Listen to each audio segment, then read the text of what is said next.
Bonjour à toutes et à tous, merci de nous rester fidèles. Sport FM vous remercie de votre accompagnement. Continuez. Dingue de Sport parle foot féminin aujourd'hui, football féminin au Togo. Que dire? Problème d'organisation ou manque de moyens? Quels sont les problèmes? On en parle et nous avons comme invité Théodore Djoboku Blokpo, vous le connaissez, il est le président des Amis du Monde, équipe championne en titre. Nous aurons également Florent Egra Kataka, administrateur du centre Swallows. Nous avons Aimé Anité, il fait partie, ou bien elle fait partie de l'encadrement de Bella Football Club de Kara. Valentin Menti, président d'Athleta, sera également dans cette émission. Nous parlons également football féminin avec Wisdom Mama, notre confrère de Radio Métropolis en studio. Dingue de Sport, mise en onde Pélagie Mekoum. Je suis Franck Nounyama.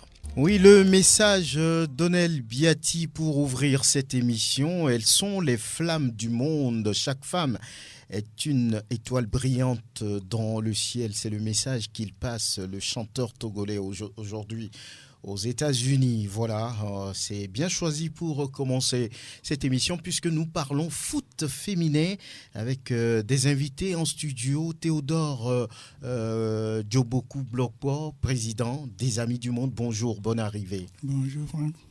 Tout va bien? Oui, on peut le dire comme ça à la togolaise. Très bien.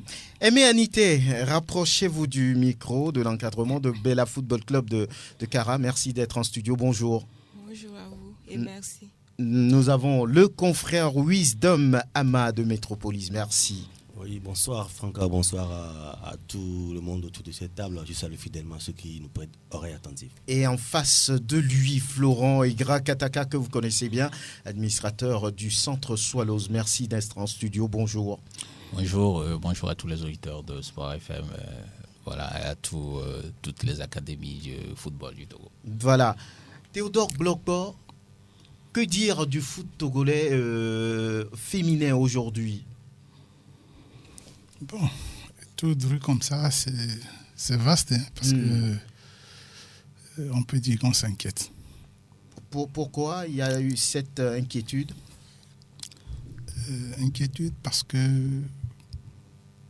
les choses ne vont pas comme nous l'aurions souhaité.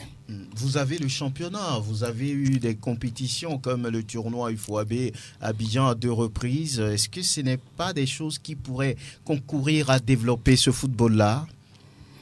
Dans une certaine mesure, oui. Et nous tenons à féliciter la fédération pour, disons, ce qu'elle a pu faire dans ce sens. Mais comme le disait un de vos collègues, quand on dit merci, c'est que... On veut encore. On veut encore. Bien. Oui, vous voulez ajouter quelque chose? Oui, Anité, aimez-vous, quel est le regard que vous portez sur le foot féminin? Vous avez été pratiquante, vous avez joué pour Bella, c'est ça, non? Alors, qu'est-ce que ça vous dit aujourd'hui, le foot féminin? Et le football féminin au Togo, c'est pas trop ça. C'est pas trop ça. Qu'est-ce qui manque? Il manque beaucoup de choses. Comme? Beaucoup de choses. Et par exemple, le championnat national, c'est pas ça. On a carrément négligé. Ou bien on ignore le championnat national. C'est pas organisé comme il le faut. C'est pas un championnat national digne de ce nom. Est-ce que c'est pas un problème de moyens? Est-ce que la fédération a suffisamment les moyens pour organiser ça comme il se doit, selon vous? C'est à la fédération de nous dire ça. C'est pas à nous de le dire. Et bon, et c'est une fédération et elle se doit d'organiser le championnat comme il le faut. Bon, si elle n'organise pas le championnat comme il le faut, c'est à elle de nous expliquer le pourquoi ce ça qui ne se se passe. fait pas. Voilà. Florent Egra Kataka, oui, au niveau de votre centre, vous vous occupez de tout. Hein.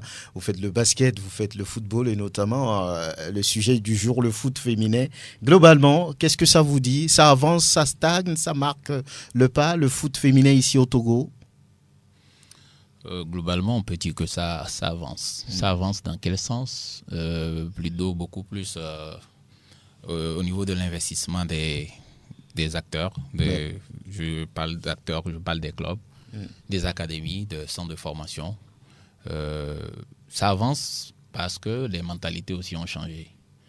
C'était beaucoup plus difficile de laisser libre cours aux jeunes filles d'aller faire le sport de façon générale. Les parents constituaient un obstacle? Oui, on va parler des mœurs, on va parler des habitudes, on va parler de la tradition, où traditionnellement la fille doit être à la maison pour aider ses parents.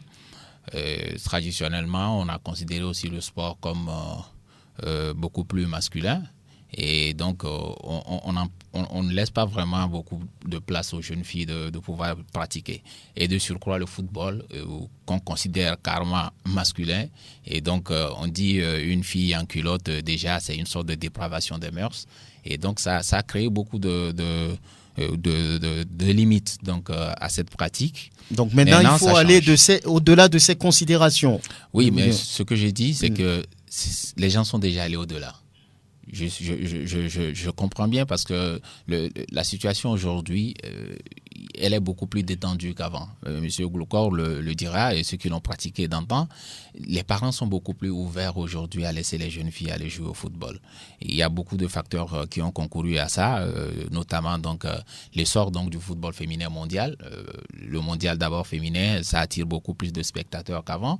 Et on a vu aussi la possibilité que la jeune fille, que le sport aussi peut ramener entre guillemets des sous à la maison. Donc, vous voyez, vous prenez des jeunes filles de l'équipe nationale du Togo de football. Elles sont allées en Côte d'Ivoire, à l'UFOA. Elles sont rentrées, même si elles n'ont pas les rémunérations que les garçons ont d'habitude. Elles sont rentrées quand même avec quelque chose. Dans la tête des parents, vous savez, le sport et tout ce qui entoure, voilà, toutes les pratiques en Afrique, c'est souvent lié aux moyens. On se dit, est-ce que tu peux gagner des sous avec? Du moment où tu peux ramener déjà 5 francs par ce sport, donc les gens sont beaucoup plus ouverts à te laisser aller. Donc voilà, donc moi je dis, sur ce plan, sur le plan mentalité, sur le plan ouverture d'esprit, sur cette pratique, oui, ça avance. Maintenant, pour finir, sur le plan voilà, organisation de la pratique, développement de la pratique, des moyens mis en œuvre, il y a beaucoup à faire. Il y a beaucoup à faire. Je crois qu'on reviendra on va y revenir. Wisdom Mama, vous jetez un regard, si vous voulez, sur ce football féminin-là. Qu'est-ce que ça vous dit? Oui, vous savez, ce football est à l'étape embryonnaire ou... Bon, pas l'étape embryonnaire, on peut le dire. Ça a pris un peu de l'envol, mais il suffit encore qu'on s'y mette financièrement. Comme l'a dit, vous savez, quand vous avez posé la question d'abord à la Aimée, et je l'ai bien écouté, j'ai écouté le président Kataka également, et j'ai compris l'administrateur qu'il est, l'éducateur qu'il est, et la passionnée, celle-là, la passion qu'elle a pour le football. Et au finish, il a bien chuté le président en disant qu'il faut vraiment faire beaucoup de choses parce qu'aujourd'hui, on aime bien le football. C'est pas seulement le football pour les garçons. Il y a des filles qui jouent. Récemment, on a vu la Coupe du Monde féminine qui s'est jouée. Gagnée par les Américaines. Voilà, et voilà, on a vu les filles qui ont fait de très belles choses. On a dû même laisser nos championnats ici pour suivre cette Coupe du Monde, tout simplement. C'est dire qu'ici, on sommes au Togo. C'est difficile de faire comme on le fait en Europe, mais on peut mieux faire. On peut mieux faire. Il y a des éléments sonores à passer dans cette émission. Ça n'a peut-être rien à voir avec l'émission du jour, mais c'est des réactions qui peuvent donner, on va dire, une certaine situation par rapport au football féminin ici, comment ce football s'organise, comment ça se fait. Et tout d'abord, nous prenons la sélectionneur du Togo, Tom Etikaï, après un match amical contre le Ghana. 4 buts à 1, c'est un score un peu lourd, mais je dirais que les conditions de match ont été difficiles. Les Blancs, avec leur expérience, 10 jours de regroupement, elles préparent un match à l'étranger contre Kenya et le Togo, 2 jours de regroupement, un voyage le même jour, faire un match de 90 minutes. Vraiment, ça a été l'élément qui a pesé parce qu'on sent que les filles se sont données, mais elles sont un peu lourdes. La fatigue, elles sont vraiment fatiguées, ce qui fait que l'automatisme n'y est pas. Néanmoins, l'animation tactique, on sent que les filles commencent par saisir ce que nous mettons en place. On a joué, mais malheureusement, on a encaissé 4 buts sur des erreurs, sur des détails. Là où le bas blesse faiblesse, c'est toujours dans la défense centrale. On n'a pas de défense centrale. C'est là où nous pêchons beaucoup. Nous prions la fédération de nous donner du temps pour qu'on puisse travailler les filles et limiter les dégâts. Voilà, pour qu'on puisse travailler, limiter les dégâts. On va écouter aussi Théodore Dioboku-Blokpo au sorti d'un festival qu'il a organisé il y a, on va dire, 5-6 mois. Nous l'écoutons et il était satisfait par rapport à ce qu'il voulait dans ce festival. Ce que j'attendais, je l'ai eu. Il faut que les filles d'abord se connaissent, qu'elles jouent et que nos filles, la peur qu'elles ont par rapport aux Ghanéennes surtout, que ça soit levé. Je crois qu'aujourd'hui c'est levé. Si elles ont rivalisé avec les Ghanéennes, elles ont compris que demain, si elles doivent rencontrer les Ghanéennes, elles n'ont plus peur. Je suis content aussi parce que ça s'est bien terminé, dans la joie, dans la fête. Je remercie beaucoup le président de la Fédération togolaise de football qui a pris celui de venir assister à cet événement. Vous savez, on a joué la finale nationale la dernière fois, le président n'était pas là. Mais aujourd'hui, il est venu, ça veut dire que l'événement lui a fait plaisir. Je remercie aussi vous les journalistes qui nous avez accompagnés tout au long de ce parcours. Je remercie le public, je remercie toutes les filles, même celles qui n'ont pas joué aujourd'hui, parce que c'est pour elles que nous nous battons. Et je crois que si Dieu nous donne vie, l'année prochaine, nous ferons mieux. Peut-être on peut aller à 6 équipes, pourquoi pas. Pourquoi pas? Voilà, Théodore Blokpo, c'était vous. Quand on prend la sélectionneur nationale, par exemple, Tomé Tikaï, qui parle de plus de temps de travail avant d'affronter les compétitions, plus de temps de travail pour permettre aux filles de grandir, de s'aguerrir. Vous avez eu à affronter les filles togolaises à celles de la sous-région. On prend par exemple le Ghana et vous étiez satisfait de tout ça. Alors aujourd'hui, concrètement, dites-nous ce qui manque réellement à ce football-là pour définitivement décoller quand on voit un peu dans la sous-région la Côte d'Ivoire, le Ghana, le Nigeria. Ces fédérations ont quand même une sélection de football assez expérimentée. Mais c'est pas le cas au Togo. Qu'est-ce qui manque? Je dirais que c'est une question de vision. Et jusqu'à présent, moi, je n'ai pas bien saisi la vision de nos autorités par rapport au football féminin. J'ai l'habitude de dire, si nous sommes dans ce bureau, on se sépare tout à l'heure. Moi, j'ai dit, je vais à Agoué. Laurent dit que lui va à Iranawe. Vous dites que vous allez à Sigame. On ne peut pas cheminer ensemble. Au sortir de cette maison, on doit se séparer. Il faut qu'il y ait une vision, que tout le monde se mette d'accord que d'ici 4 ans, c'est un exemple que je donne, nous voulons que nos filles U17 aillent à la Coupe du Monde. Si nous tous nous sommes d'accord sur cette vision, nous allons faire tout ce qu'il faut pour y atteindre. Mais si nous n'avons pas de vision, si nous ne savons pas exactement ce que nous voulons, on fera des choses par moment que des gens vont apprécier, mais qui au finish ne va pas nous donner satisfaction. Je l'ai dit au début tout à l'heure que je m'inquiète. Pourquoi je m'inquiète? On a fini le championnat passé, je crois que ça doit faire 6 ou 7 mois. Jusqu'à présent, rien. Nous avons un match pour les éliminatoires de la CAN contre le Niger en avril. En avril, c'est dans un mois. Jusqu'à présent, rien.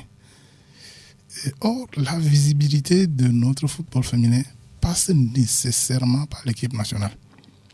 Si vous remarquez, c'est grâce à UFOA B 2018-2019 que les gens ont compris qu'au Togo, il y a du football féminin. Sinon, qui connaissait le Togo en football féminin? Et je peux donner un exemple, ma fille d'athlète aujourd'hui en France. Ouais. C'est peut-être grâce à ça. C'est parce qu'on l'a connu à un moment donné. Quand vous discutez avec les gens en Europe, on vous dit nous voulons travailler avec vous, mais avec des filles qui ont joué en équipe nationale. Parce qu'ils estiment que c'est les meilleurs qui jouent en équipe nationale. Or, aujourd'hui, moi, je ne vois pas la vision. Qu'est-ce que nous voulons faire? Le football est devenu aujourd'hui du business. C'est un débouché, tout comme quelqu'un va à l'école, il a son baccalauréat, il a sa licence. Ça lui permet de trouver du travail. Si une fille joue bien au football, elle peut vivre du football. Pourquoi pas? Mais si, vous, par exemple, vous cultivez du maïs à Montien, il faut qu'il y ait un marché dans lequel vous allez vendre le maïs. Ce n'est pas vous qui allez créer le marché. C'est quelqu'un d'autre qui va le créer. Généralement, c'est l'État. Mais si vous pour amener le maïs au marché, il faut par exemple des camions. C'est toute une organisation, c'est un ensemble de choses pour arriver à ce résultat. C'est ça que moi j'appelle vision. Vous pensez que le Togo aujourd'hui n'a pas une telle vision? Oui, je le pense. Mais lorsqu'on regarde un peu le pamphlet du Nouvel Élan la dernière fois, il y a le football féminin qui est bien mis dedans. On a comme l'impression que le Nouvel Élan aussi s'inquiète ou bien prend ce football-là au sérieux et veut faire des choses. Oui, moi je dis, la fédération, elle n'est pas là pour définir la vision du football. C'est l'État togolais qui doit définir la vision. Parce que quand on envoie quelqu'un au lycée technique, par exemple, il sort, c'est pour faire quoi? C'est pour qu'il trouve du travail. Or, aujourd'hui, quand vous sortez, ce n'est pas évident, ce n'est pas garanti. Mais une fille ou un garçon qui joue bien au football, je vous dis, demain matin, il peut être à Real ou bien peut être à Barça. C'est des débouchés que nous devons, si nous avons une vision dans ce sens, c'est des débouchés que nous devons nous aussi chercher à avoir, attirer vers nous. Si vous regardez la masse de salaires qui circulent dans le football aujourd'hui dans le monde, quand vous regardez les statistiques, je ne vois pas le Togo. Bien. Aimé Anité, oui, aujourd'hui, vous pensez avec Bella Football Club, le président Glocor l'a dit, depuis qu'on a disputé le championnat national, ça fait 6-7 mois déjà. Alors les filles deviennent quoi? Elles font quoi? Vous voulez quoi maintenant pour vous offrir plus de cadres, plus de matchs, plus de compétitions, afin de peut-être sortir ce football féminin-là de la situation qu'il traverse aujourd'hui. Que proposez-vous, vous, à votre niveau? Oui. Bon, je peux proposer quelque chose, mais tout doit passer par le championnat. C'est le championnat. Les filles n'attendent que ça. Et depuis, il y a un calendrier qui est sorti et que le championnat féminin devait commencer depuis novembre. Mais jusqu'alors, rien. Alors que les filles sont là, elles sortent, elles s'entraînent tout le temps et elles attendent. Bon, ce ne sont pas Bella Football Club continue les séances d'entraînement. Bien sûr. Ce ne sont pas toutes les équipes féminines au Togo qui ont les moyens de livrer des matchs amicaux comme Amis du Monde, Athleta et autres.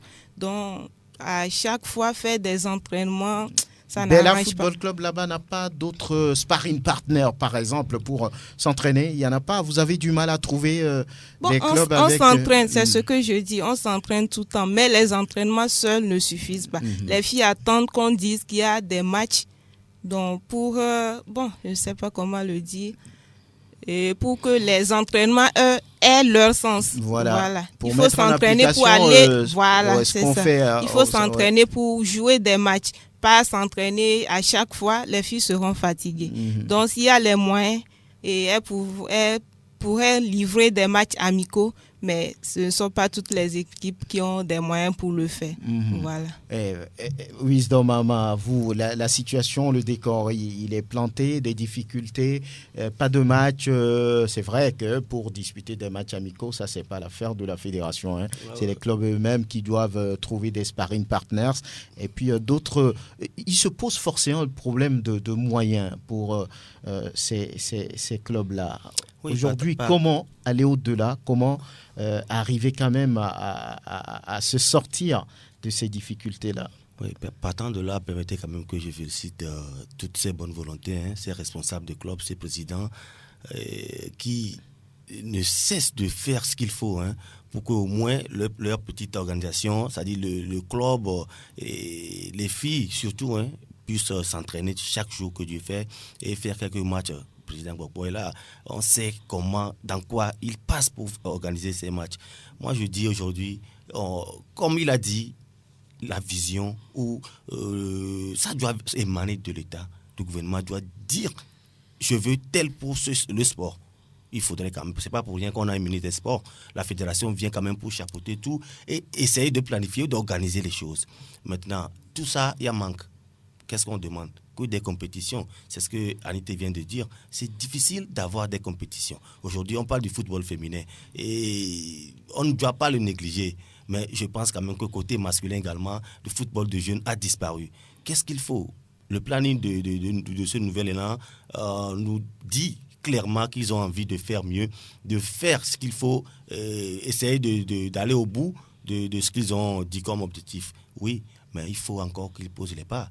Ça, ce n'est que des paroles. Selon moi, je reste encore cet moment. Est-ce que ce n'est pas parce qu'il y a des priorités aujourd'hui? Mais priorités, il y a toujours des priorités, ça c'est clair. Ce n'est pas pour rien qu'ils ont des visions à court, à moyen et à long terme. Je crois qu'il faut situer les choses. Il faut essayer quand même de faire ce qu'il faut. Il ne suffit pas de commencer, surtout le championnat féminin, ne pas terminer le championnat. Il est devenu une priorité aujourd'hui aussi, le foot féminin, le championnat féminin. On doit tout faire pour l'organiser, ça c'est clair. Ben.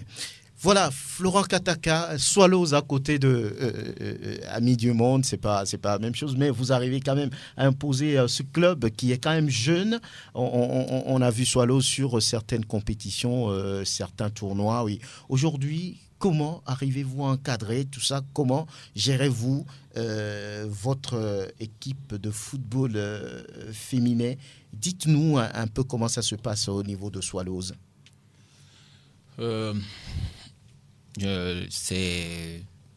Bon, il faut prendre ça sur deux approches. Le football féminin, il y a d'abord l'approche qui veut qu'on forme, comme l'a dit le président Glocor tout à l'heure, pour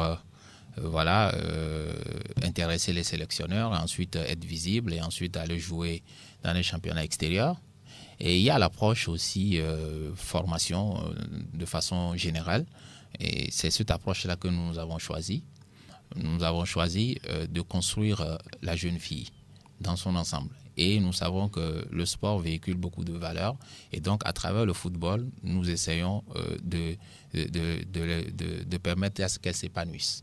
Donc, si je vais répondre à votre question, c'est pour dire simplement que notre objectif principal, c'est pas forcément que ces filles-là deviennent des professionnels de football, mais que ce soit des filles bien éduquées, qu'elles soient épanouies, qu'elles apprennent donc à s'autosuffire, qu'elles aient une sorte de leadership féminin que prônent beaucoup d'associations d'ailleurs. Et donc, c'est sur cette base-là que nous les avons mis, ce fondement, cette base donc, qui est le fondement de la raison, de notre raison, c'est de les amener vers donc, cet épanouissement. Bon, le sort a voulu qu'elles se plaisent donc à la pratique du football. Nous essayons de les encadrer avec tous les moyens nécessaires, humains, matériels et surtout avec un encadrement, une discipline, parce que c'est pas facile aussi. Des jeunes filles, vous avez parlé de leur âge, qui sont à l'âge d'ado et déjà, il faut le dire, dans un environnement plein de garçons. Est-ce qu'elles sont réceptives? Est-ce qu'elles montrent leur envie de jouer vraiment au football? Puisque ce n'est pas facile souvent avec les filles. Souvent, elles sont recroquevillées sur elles-mêmes. Elles ne sont pas, elles ne s'extériorisent pas. C'est facile de gérer tout ça. Est-ce que ça aussi ne participe pas à ce retard qu'on connaît aujourd'hui dans le foot féminin ici au Togo principalement? Je dirais non, parce que la plupart des filles qui vont vers le football, c'est elles-mêmes qui le décident. Il y a beaucoup de garçons qui le font par mimétisme, parce que tu es un garçon, tu ne joues pas au foot, bizarrement, on a l'impression, on va te moquer d'abord et ensuite on te traite de femme, quoi. Voilà. Alors que, excusez-moi, la jeune féminine, je rapporte un peu la mentalité ambiante, et alors que les jeunes filles qui décident de venir, c'est des filles qui s'affirment d'elles-mêmes et qui décident, ouais, je vais aller jouer, parce que n'oubliez pas que jusqu'à un certain âge, la plupart d'entre elles, et même adultes, elles jouent avec des garçons. À Swallows, par exemple, c'est ce que nous faisons. Elles jouent carrément avec des garçons. Et donc, il n'y a pas une différence. On ne fait pas une formation spéciale jeune fille, une formation spéciale garçon. Non, elles sont éduquées, elles sont entraînées de la même façon. Et par rapport à leur motivation, elles le sont. Elles sont vraiment très motivées. Beaucoup d'entre elles, justement, veulent devenir des pros du football. Elles veulent gagner leur vie par le football. Mais nous leur disons que le football sans l'éducation, sans l'école, ça ne peut pas marcher. Donc, on essaie donc de mettre les deux choses-là ensemble. Bon, voilà. C'est ce qui concerne Swallows. Maintenant, globalement sur la vision dont parle M. Glocor, Oui, il faut une vision. Cette vision, je ne partage pas tout à fait son avis par rapport au fait que c'est l'État qui doit définir cette vision. Oui, l'État. Et c'est qui si ce n'est pas l'État? Non, oui, l'État participe quand même à créer, donc à mettre tous les rouages nécessaires pour la bonne pratique du sport et donc l'épanouissement, encore, je le dis une fois encore, des jeunes. Donc, mais les fédérations, c'est elles qui ont reçu une délégation de pouvoir de gérer cette pratique-là. Et rien n'empêche donc ces fédérations, d'ailleurs, qui sont financées par l'État, de mener des programmes et des projets qui peuvent soit être financés par l'État, soit par la FIFA, soit par d'autres partenaires. Vous pensez aujourd'hui que si l'État ne dit pas officiellement je veux faire du foot féminin et je veux le faire d'une telle ou telle manière, vous pensez que ça va prendre? Si c'est juste la délégation de pouvoir qui est faite aux fédérations, est-ce que cette délégation seule suffit pour les fédérations de prendre le taureau par les cornes, de prendre les devants et de faire ce football féminin-là comme ça se doit? Oui, mais pourquoi pas? Bon, et je ne suis pas en train de dire que les fédérations, tout doit être sur eux, c'est eux qui doivent prendre toutes les initiatives. Je dis simplement qu'elles ont la possibilité, donc c'est elles qui ont la délégation de pouvoir de gérer cette pratique-là. Donc, de mettre un accent sur ce football féminin, d'aiguillonner l'État vers cette pratique-là. Un exemple tout simple, si le budget de l'État n'impose à aucun ministère ou à aucune structure qu'il finance la façon de faire les choses. On vous donne peut-être une enveloppe, c'est à vous de fixer vos priorités. Bon, maintenant, parlant de priorités, il serait compliqué dans l'état de notre pays en tout cas par rapport au sport, donc de mettre des priorités, de dire bon, le football masculin vient avant le football féminin. Tout est à prioriser.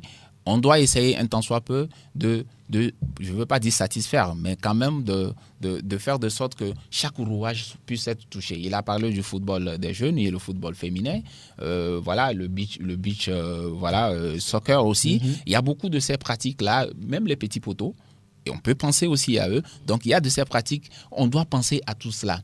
Maintenant, la difficulté, comme on le dit d'habitude, que c'est les moyens qui font qu'on est obligé donc de faire certaines choses avant d'autres. Mais il est quand même primordial de souligner qu'il faut absolument, comme il a dit, un plan stratégique aussi de développement du football féminin. Étalé sur quelques années, avec une vision bien au point, comme il a dit, on peut dire, participation au mondial 2025, je ne sais pas, aux Jeux olympiques, tout ce qu'on veut, mais l'essentiel c'est qu'on déroule un programme, un chronogramme pour atteindre un objectif précis. Et si on résume la pratique là juste par la participation de nos équipes nationales aux coupes continentales ou autres, je crois qu'on ne va pas participer à son développement. Il faut, moi j'appelle ça peinture de façade. Et dans la maison, il faut que la maison soit vraiment propre avant que, au lieu de peinturer simplement les murs extérieurs.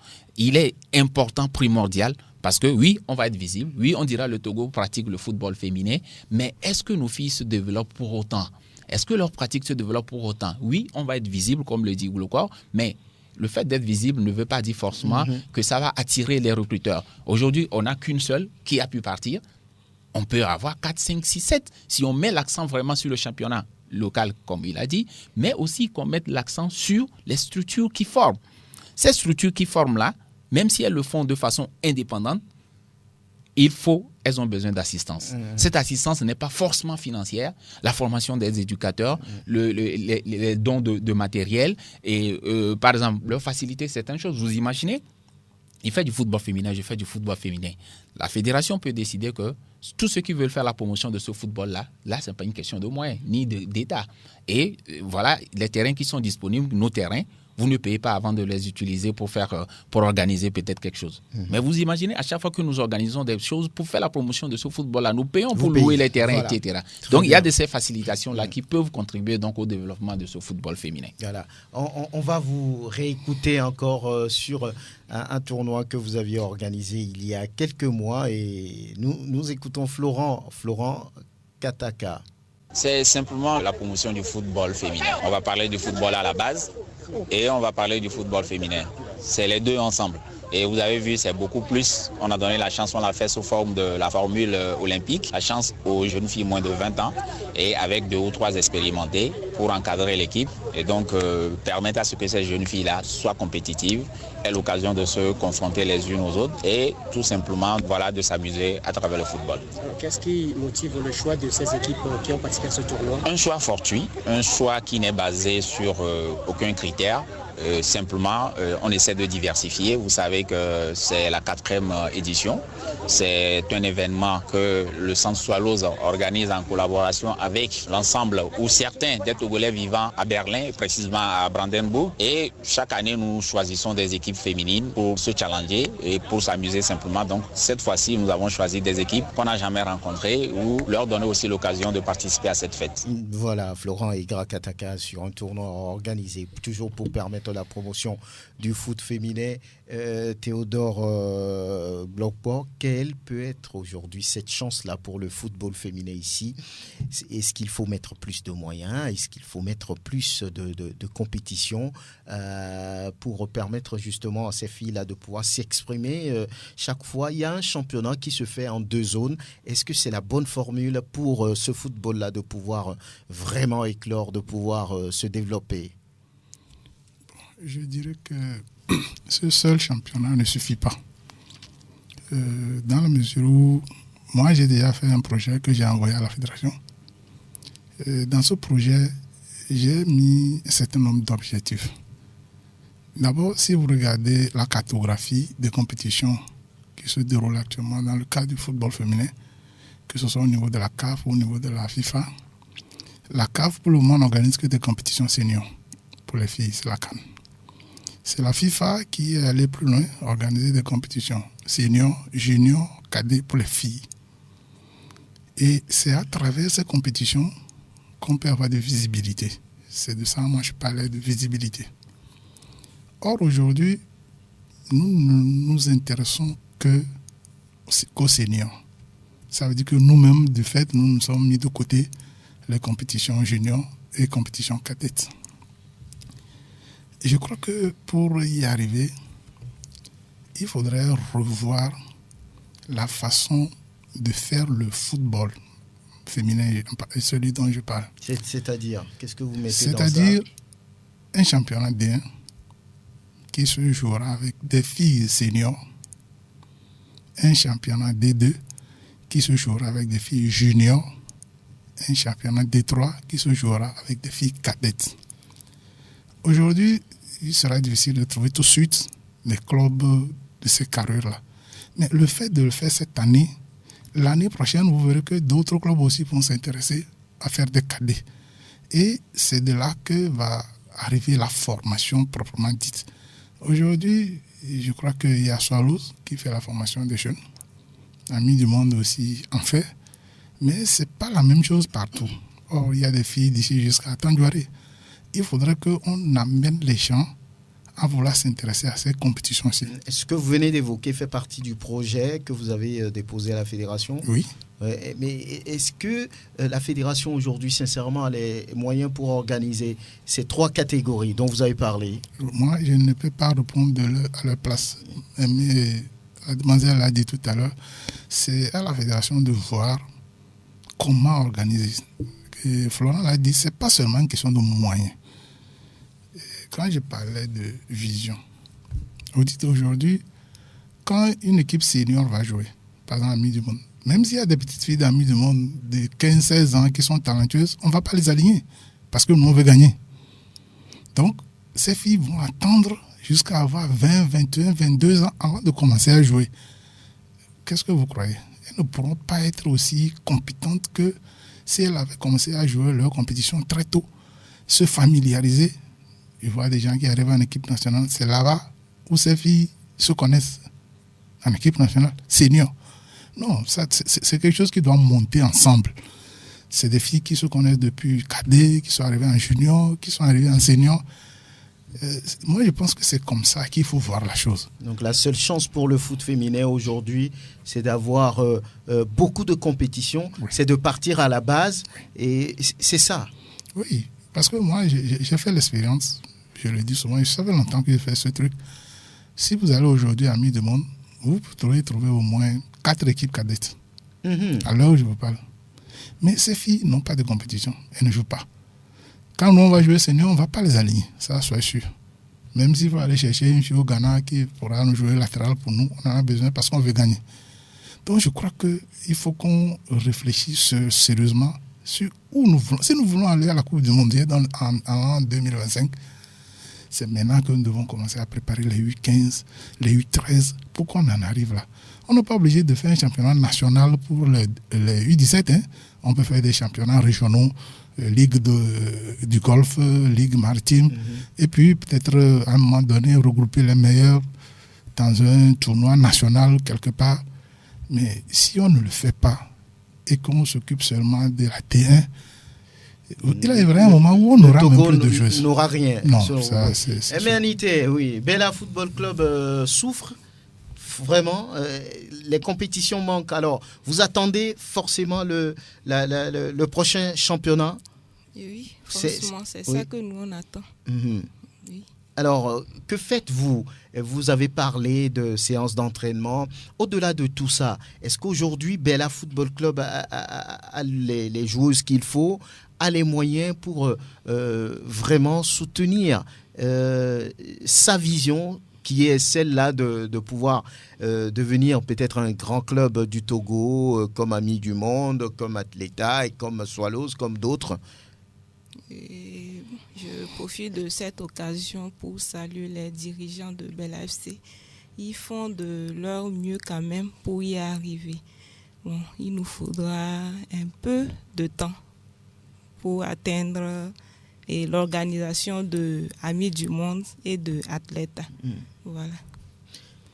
Wisdom Ama, vous, aujourd'hui, Théodore Blocpo a parlé de ces différentes catégories de championnat. Pour la première division, il faut pouvoir permettre aux seniors de jouer la D2, les juniors, la D3, les cadets.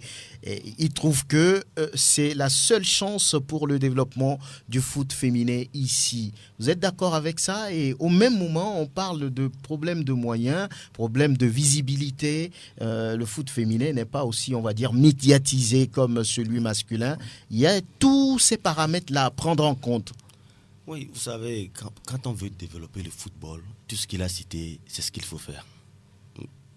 Organiser des compétitions de toutes les catégories. C'est la compétition qui donne vraiment les valeurs, qui montre les valeurs de ces jeunes-là, de ces jeunes filles, ou si c'est même les garçons. Mais je me croyais un peu dans un conte de fées quand il citait tout cela, parce que vous pensez que c'est impossible d'organiser ça? Non, mais même pour les 4 ans, c'est impossible pour cette fédération. Qu'ils me disent le contraire, qu'ils me montrent le contraire après les 4 ans. Vous ne pouvez pas affirmer. Non, mais je le dis. Je dis qu'après ces 4 ans, qu'on me dise qu'on a eu à organiser les championnats pour les filles pour les 3 catégories, je dirais bravo. Je vais faire mon mea culpa. Mais là, c'est dans un conte de fées. Il suffit d'abord qu'on organise le championnat national féminin du nord au sud, pas les zonales. Moi, j'aime pas trop. Vous ne voulez pas ça? Oui, voilà, c'est d'ailleurs la formule qui ne me plaît pas. Il faut quand même permettre aux filles du nord de venir à Lomé se confronter aux filles de Lomé des réalités. Est-ce que les clubs eux-mêmes ont des moyens pour? C'est vrai qu'on parle de subventions avec la fédération, et quand on pense par exemple que les D1 au niveau masculin ont 12 millions... Franck, je ne vous coupe pas, on parle de subventions, on parle de moyens, mais je crois quand même qu'on a des sociétés, on a des partenaires ici dans ce pays qu'on peut... Qui les amènera vers les clubs? Non, mais l'État, c'est là on va parler toujours de cette décision qui émane du gouvernement togolais. Aujourd'hui, on parle de Vitalor au Bénin. Ça vient d'où? C'est pas la fédération qui a fait ça. C'est au plus haut sommet de l'État. Il suffit simplement qu'ici, les choses soient aussi organisées comme ça se fait ailleurs. Moi, je veux juste le championnat national pour les seniors filles. Hein. Ça seulement, si on arrive à le faire sur 2-3 ans, mais je dirais qu'ils ont accompli quand même. On aura une belle sélection. Oui, on aura une visibilité. Oui. Florent Aigra Kataka, le problème, il est là. Beaucoup disent que oui, j'ai posé la même question à Wisdom, manque de communication autour du foot féminin, manque de moyens. Souvent, les filles, elles sont appelées aussi à être mères. Quand elles commencent, après... Ce n'est plus ça, mais il y a tous ces paramètres à mettre, on va dire, sur la table. Est-ce que ça, quelque part aussi, ne freine pas les choses, le développement, ou bien ça n'a rien à voir? Ben si, ça a beaucoup à voir. C'est tout un... il faut mettre beaucoup de choses dedans dans ce package-là qui, justement, si vous voulez résoudre un problème ou bien aussi profondément ancré, il faut beaucoup de détermination d'abord. Cette détermination-là doit venir de tous les acteurs. Et de l'État. Je ne nie pas que l'État a un grand rôle à jouer. L'État fixe les cadres et jette des jalons. Et il appartient maintenant aux premiers acteurs donc, de prendre cela et de l'organiser comme ils peuvent. C'est vrai qu'au niveau de la politique fiscale, l'État peut permettre à ce que des sociétés donc, puissent financer des clubs, quitte à diminuer donc, leur impôt par rapport à cela. Donc c'est une mesure d'incitation donc, à contribuer donc, au financement donc, des associations sportives, etc. C'est possible. Maintenant, par rapport aussi aux fédérations, les fédérations aussi ont aussi beaucoup de facilités qu'elles peuvent faire pour accompagner donc, cette pratique-là. Par rapport à sa proposition, l'idéal serait ça. Nous parlons d'ailleurs, on voit tout de suite le corollaire avec le football à la base et même le football senior de façon générale. Et nous l'avons toujours dit. Et si on veut une équipe nationale forte, qu'elle soit masculine ou féminine, il faut forcément que ces jeunes-là aient déjà, ils font toute leur classe au niveau de la base, U16, U18, U19, avant de revenir senior. Nous créons tout ce que nous avons, notre équipe nationale, ça ne va pas. La faute à Claude Leroy, selon nous, la faute à d'autres paramètres aussi. Mais est-ce que nous avons vraiment des joueurs? Est-ce que nous avons des joueurs qu'il faut absolument pour hisser donc, le nom du Togo donc, là où nous voulons? Si on a des joueurs, mais aujourd'hui, on va dire que la qualité de ces joueurs-là, il manque un peu. Pourquoi? Et d'abord, moi, je me formalise sur... Si on est obligé d'aller chercher des joueurs expatriés et même joueuses, je peux faire le lien, c'est tout simplement parce qu'on a l'impression que ce que nous avons ici, ce n'est pas ça. Ils ne sont pas très bien formés. Mais comment peuvent-ils être très bien formés si tout leur cursus, il a été préparé par des personnes privées qui n'ont pas été encadrées par une direction technique nationale? Je prends Swallows. Nous avons nos coachs, c'est nous-mêmes qui les formons. Nous leur disons, nous leur donnons les directives qu'on veut. On peut leur imposer. Moi, par exemple, par rapport à un match, en tant qu'administrateur général, je peux appeler un coach et dire, désormais, joue-moi 4-4-2. Et il va le faire parce qu'il exécute. Alors que je ne suis pas technicien de base, aucun de nos coachs qui forment des enfants, la pépinière, ceux qui peuvent monter, jouer d'abord les championnats nationaux avant de jouer pour l'équipe nationale locale ou jouer pour l'équipe nationale senior. Vous voulez évoquer la direction technique qui peut-être peut venir vous aider dans vos formations. C'est obligatoire. C'est ce département qui met en place la philosophie de jeu niveau national. Important. Le jeune que je forme à Swallows, il viendra peut-être se retrouver, ou la jeune, parlons beaucoup plus du football féminin, elle se retrouve avec une fille de Amis du Monde, elle se retrouve avec une fille de Bella FC en équipe nationale, alors que tous ont été formés de façon, je ne vais pas dire cacophonique, mais chacun comme il veut, et avec ce système qu'il veut. Et la coordination ne peut pas se faire avec un regroupement de 4 jours, de 5 jours. Nous sommes désolés, on ne peut pas vouloir faire du résultat. On veut faire du résultat, on veut quand même afficher, on veut faire la visibilité en participant aux équipes, donc aux championnats africaines et consorts. Mais on ne se prépare pas bien. Ce n'est pas les 4 jours, ce n'est pas ça. C'est dès la base, comment organiser. L'importance donc de la direction technique nationale, bien sûr, c'est très important. L'encadrement des centres de formation. Vous avez des centres de formation, c'est ce que 2AFoot essaie de faire. Personne ne sait comment les jeunes sont formés, dans quelles conditions ils vivent. Est-ce qu'ils évoluent bien? Qu'est-ce qu'on leur met dans la tête? Parce qu'un coach, il est comme un mentor.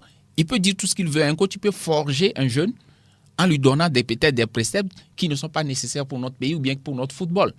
Qui contrôle cela? Personne. Donc des associations comme la nôtre, comme il disait qu'il a envoyé son projet à la Fédé, je crois que l'une des solutions aussi, c'est qu'on fasse action commune et tous ceux qui sont donc dans ce truc-là, qui sont acteurs, se mettent ensemble et qu'ils pondent peut-être une charte ou un plan stratégique, ou parce que nous sommes les premiers concernés. Et d'ailleurs, tout plan stratégique doit être partagé avec les acteurs. C'est aux acteurs de dire, voilà nos priorités, voilà ce que nous voulons, et on n'impose pas un plan stratégique à qui que ce soit. On les consulte d'abord en amont, ensuite on définit les choses, et on repartage les résultats avec eux pour dire voilà maintenant ce que nous voulons faire. Est-ce que vous êtes d'accord? Il ne s'agit pas de demander individuellement à chaque personne de dire je suis d'accord avant qu'on avance, mais c'est ceux qui pilotent l'action, ils prennent leurs responsabilités, mais quand même ils informent, ils communiquent, ils expliquent pourquoi nous mettons la priorité sur ça plutôt que de mettre la priorité sur le football féminin. Quels moyens avons-nous? Et quelqu'un pourrait dire que bon, je suis prêt pour que le football féminin se joue, je veux donner mon terrain, je veux donner mes arbitres, je veux donner les moyens aussi pour que ça avance. Mais s'ils ne sont pas consultés, si on n'a pas de mots à dire, bon, on laisse les responsables gérer, ils gèrent, mais après, on peut critiquer. Et c'est ça qui fait qu'aujourd'hui, donc là, je parle de cohésion de tous les acteurs. Tous les acteurs doivent participer donc à ce développement-là. Nous le faisons déjà à partir de la formation que nous faisons, sans assistance, je précise, ni de l'État, ni de la fédération, on peut le dire. Et toutes ces associations-là, vous voyez, Bloqueur, il est dedans, ça fait combien d'années? Des milliers d'années. Et je me demande comment il arrive à s'en sortir. Des primes de match par jour, simplement, vous ne pouvez pas imaginer comment il le fait. Et au finish, il y a quoi comme résultat? Lui, il veut simplement la visibilité de ses filles, qu'elles puissent jouer un jour à l'extérieur. Mais est-ce que c'est pour venir lui remettre des sous après? Qui a une fois vendu des joueurs ou une joueuse au Togo et qui s'est fait des millions de dollars? C'est malheureusement, c'est les agents. Justement, malheureusement, nous, on cultive pour des singes. On va dire ça comme ça. Excusez-moi le terme. Vous formez, vous souffrez, vous faites tout. Soit après, il faut mettre ses filles à la disposition de l'équipe nationale, c'est bien, on est patriote, ou soit c'est un agent de joueur qui vient prendre l'enfant et qui va le vendre et qui se frotte les mains. Voilà comment ça se passe et c'est pour ça que c'est compliqué aujourd'hui de parvenir soit à ce développement du football à la base ou au développement du football féminin. C'est très important, on est pratiquement à la fin de cette émission, on va vous donner la parole pour peut-être des doléances parce que c'est justement pour ça qu'on est là, pour que le football féminin se développe, pour que la fédération puisse poser des actes qui permettent, on va dire, à ce sport de pouvoir être vu. Théodore Bloqueur, qu'est-ce que vous voulez dire à la fédération? Tout à l'heure, quand j'ai écouté les uns et les autres, je crois qu'on n'a pas mis l'accent, selon moi, sur la communication. Parce qu'aujourd'hui, le football féminin n'est pas visible. Vous jouez des matchs, on ne sait même pas les matchs du championnat. Personne n'entend ça dans les radios ni à la télé. Je crois que cet aspect doit être... Nous, on en parle quand même. Oui. Si on avait les moyens, on ferait même les directs. Voilà, c'est ça qu'il faudrait. Mais il y a un aspect statutaire qui pose problème. Aujourd'hui, je dis quand les gens ont leur association, que vous n'êtes pas dedans, il vous sera difficile d'impacter ce qu'ils font. Le football féminin n'est pas à la fédération aujourd'hui. Il faut qu'on dise les choses telles quelles. C'est le football masculin seulement qui est à la fédération. Quand vous lisez l'article 11 de nos statuts, les clubs, les membres de la fédération vous disent sont D1, D2. Ça s'arrête là, plus 5 associations, et puis c'est tout. Il faut penser à ça au prochain congrès, peut-être, pour changer les statuts. Il y a déjà un aspect qui demande de créer la Ligue nationale de football féminin. Elle n'a pas été créée. C'est au moins par ce biais que les féminins peuvent s'organiser. Ce n'est pas fait jusqu'à présent. Moi, je croyais qu'au dernier congrès qui a été fait à Lomé, on allait créer cette ligue, mais rien. Donc, c'est vous, les acteurs, qui devez prendre le bâton, qui devez prendre ce qu'il faut pour changer les choses. Mais vous n'êtes pas dans l'association. Quand les vendeurs demain d'Ahonkop ont eu leur association, vous pouvez aller là-bas pour leur dire quoi? Ils ne vont même pas vous accepter, puisque vous n'êtes pas dans leur association. C'est ça. Vous ne pouvez pas leur imposer le prix d'Ademain, puisque c'est eux qui produisent et c'est eux qui vendent, donc c'est eux qui le font. La communication, ça va se faire forcément. Nous le faisons à MNIT, on vous donne la parole. Que voulez-vous dire pour terminer? Oui, c'est de tenir compte des filles, des joueuses au Togo, donc de ne pas trop négliger. Tout à l'heure, vous parliez de l'âge des filles et qu'une fille à un certain âge est appelée à se marier, à faire des enfants, à être au foyer. Les deux peuvent marcher de pair. On a vu les Américaines, les Camerounaises jouer. Elles ont des enfants, mais elles jouent. Donc ça, c'est pas un problème pour vous lui. pensez que ce n'est pas un Ce problème? n'est même pas un problème pour Si les choses sont bien organisées. Voilà, il faut la réorganisation des choses autour. Voilà ce que je vais dire. Wisdom. Ouais, moi je vais rebondir un peu sur ce qu'a dit M. Florent tout à l'heure en disant qu'il faut vraiment approcher ceux qui sont concernés et décider ensemble de ce qu'il faut faire. Comme le disait un sage chez moi, il dit pour aider le crapaud et le lézard monter sur le mur, qu'est-ce qu'il faut aider? C'est à eux de savoir. Florent, on va terminer avec vous. Oui, nous encourageons donc la fédération à mettre tous les moyens en œuvre pour contenter tout le monde. C'est compliqué, c'est comme l'État. Tout le monde sent que son problème, c'est une priorité. Donc, ne pas négliger un pan, essayer un tant soit peu de pouvoir satisfaire tout le monde, y compris donc avec la participation des acteurs qui sont prêts à ce que cela évolue. Sinon, à part cela, nous encourageons aussi ces clubs-là et ces présidents de ne pas abandonner. C'est pas facile de continuer toujours par s'investir comme ils peuvent, et l'essentiel c'est que demain ça augure quand même de bonnes choses, on espère, et que les acteurs donc jouent véritablement leur rôle à travers donc la bonne gouvernance et aussi la formation donc de ces responsables là qui dirigent nos sports. Bien, voilà. Florent Aigrat Kataka, administrateur du Centre Swallows, merci d'être venu. Le Centre Swallows, on va continuer par ou bien le football féminin, on continue par en parler. Une seconde. Juste pour la petite anecdote, j'étais surpris de ne pas voir son nom sur la liste du nouvel élan. Théodore Bloquant, merci d'être venu, président des Amis du Monde. Aimé Anité de l'encadrement de Bella Football Club et le confrère Wisdom Ama. Merci à tout ce beau monde. Et l'homme à devant pour la vidéo de cette émission, une vidéo que vous pouvez retrouver sur le www.radiosportfmtg.com. Pélagie Mekoum. Merci, à très bientôt.